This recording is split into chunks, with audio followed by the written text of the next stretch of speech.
Il est arrivé un soir d'automne. Sac à dos troué, regard fatigué.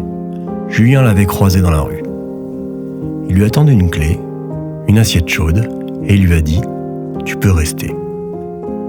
Moi, j'ai levé un sourcil. Nora aussi. On ne savait pas qui c'était. Et Julien n'a rien expliqué, pas ce soir-là. Le garçon est resté. Il dormait beaucoup, ne parlait pas, se fondait dans le silence de la maison.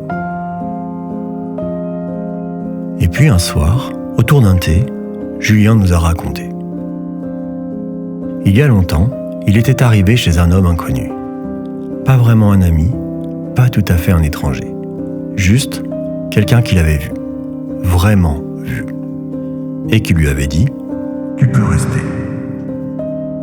Julien n'avait rien à offrir à l'époque. Il dormait, beaucoup.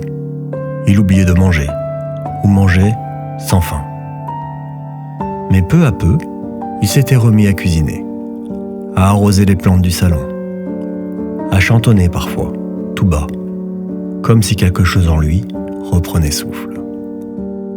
Il est resté quelques mois, pas plus. Puis, il a quitté les lieux, le cœur un peu plus droit.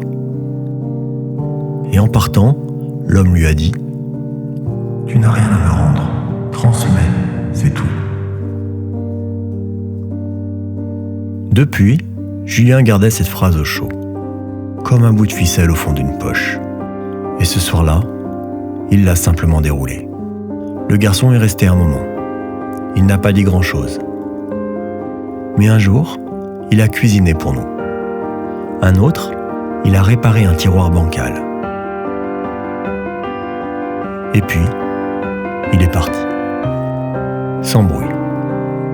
La chambre était rangée, le lit fait, et sur la table, un mot.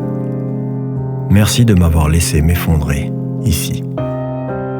Moi, je n'ai rien dit, mais j'ai compris que parfois l'amour, ce n'est pas des grandes déclarations. C'est une lumière dans la cuisine, une assiette chaude et une porte qu'on ne referme pas trop vite. Ce n'est peut-être pas arrivé, mais c'est vrai quand même. Vrai quand même.